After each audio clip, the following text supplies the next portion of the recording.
ये पढ़ना आसान है, करके दिखाना औखा है। जियो मेरे दुख विच राजी, मैं सुख नूं झल्ले पावा। ये पढ़ना आसान है, करके दिखाना औखा काम है। लेकिन कुर्बान जाऊं, उन्होंने करके दिखाया, करबला वालों ने करके दिखाया। ये अब मुहर्रम, हम तो हज़रत करबला नहीं सुनाता, करबला बेचते हैं। करबला कौन सुन, अगर इस कौम को करबला सुनाई, सिखाई, पढ़ाई जाती तो इस कौम का ये हाल होता। इधर तो करबला बिकती है। अगर इस कौम को करबला सिखाई जाती, पढ़ाई जाती, बताई जाती, कौम की इतनी गिरावट ना होती।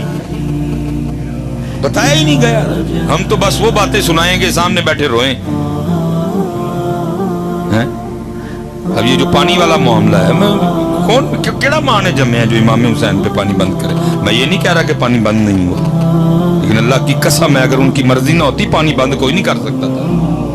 असल भी तो बात बताओ, आदि तो ना बताओ। मैं ये नहीं कह रहा कि पानी बंद नहीं हुआ, पानी हुआ बंद, लेकिन ये भी बात सच है कि अगर उनकी मर्जी ना होती तो पानी बंद कर सकता नहीं। इब्ने ज़ियाद या शमर की क्या औकात है। मैं कहता हूं उस वक्त रूए ज़मीन पे जितने काफिर थे वो सारे भी इकट्ठे हो जाते और मेरे हुसैन पे पानी बंद करना चाहते। अगर मेरे हुसैन की मर्जी ना होती पानी बंद कोई नहीं कर सकता। वो तो फुरात मिन्नतें करती रही। इमाम इशारा फरमाए, चूड़े आले रसूल पे पानी बंद करेंगे। अब ये भी दिन आ गए, इशारा फरमाए आप, मैं कदम चूमने के लिए आ जाती हूँ। लेकिन मेरे इमाम हर बार यही कहते रहे, जियो मेरे दुख विच राजी, मैं सुख नूं झल्ले पावां। करके बताया। आज जोर नहीं दिखाना, आज ताकत नहीं दिखानी, आज ये दिखाना है रब की रजा पे राजी कैसे रहते हैं। बिकती है करबला जी, इतनी बस बताएंगे।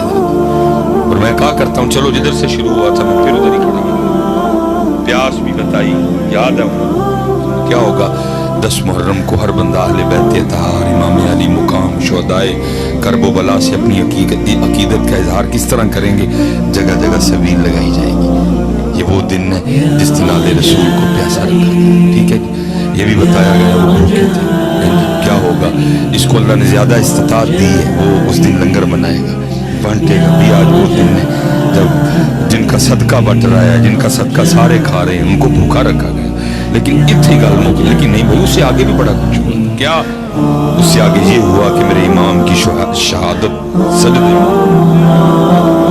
सबील याद है, लगेगी, भूख याद है, खाना पकेगा, लेकिन क्या है, उम्मत को सजदा याद नहीं। होना तो ये चाहिए था ना, अगर सबील लगी, अगर लंगर बटा तो ये भी होता कि कम से कम 10 मुहर्रम को हमारा कोई सजदा न रहता।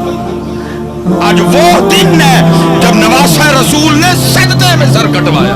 लेकिन दुख की बात है, सबील भी होगी, लंगर भी होगा, लेकिन सजदा,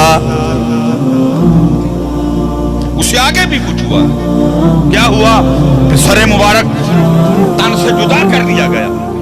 वो बदबख्त, वो शकी, वो पूजे अहले बैत में इतना आगे गए, फिर भी सुकून नहीं आया। क्या किया, इमाम अली मुकाम के सरे मुबारक को नेज़े पे चढ़ा दिया उन्होंने। लेकिन कुर्बान जाऊं उस सरे पाक की शान पे, नेज़े पे चढ़ के भी कुरान पढ़ा दे। लेकिन क्या होगा, सबील भी होगी 10 मुहर्रम को, लंगर भी बटेगा। लेकिन दुख की बात यह है, मेरे इमाम ने 10 मुहर्रम को नेज़े पे कुरान पढ़ा। ना हम मस्जिद में पढ़ेंगे, ना हम घर में पढ़ेंगे, हम कहीं भी नहीं पढ़ेंगे। अगर सबील है, अगर लंगर है, तो भाई सजदा भी तो होना चाहिए। फिर उस दिन हज़रत जी कुरान भी तो उम्मत को खोलना चाहिए था। भाई आज वो दिन है जब इमाम ने कुर्बानी दे के कुरान बचा लिया। आज वो दिन है जब इमाम ने कुर्बानी दे के शरीयत बचा ली। आज वो दिन है इमाम ने कुर्बानी दे के नमाज बचा ली। लेकिन क्या है, सबील भी होगी, लंगर भी होगा, ना सजदा होगा, ना कुरान। दोनों चीजें नहीं। उस दिन भी मस्जिदें खाली होंगी, कोई फजर में नमाजी नहीं पढ़ेंगे। उस दिन भी कुरान नहीं खुलेगा, उस दिन भी कुरान वो अलमारियों में रहेगा। लेकिन उसे कितना प्यार मेरे इमाम को कुरान से, इमाम हुसैन रज़ी। लेकिन आज उम्मत इतनी गई गुजरी होगी, घर में नहीं पड़ेगा। इसलिए हजरत, जैसे हजरत कह रहे थे, ये एक दोए कल्ले सोने लगते ही नहीं है। ना कुरान कल्ला सोना लगता है, ना अहले बैत। اہل بیت قرآن، قرآن اہل بیت، اہل بیت قرآن. جہاں اہل بیت ہوگی وہاں قرآن ہوگا، جہاں قرآن ہوگا وہاں اہل بیت ہوگی. کلا گل بندی نہیں، اور میں دو چھوڑ کے جا رہا ہوں، قرآن اہل بیت، اہل بیت قرآن. کیا ہے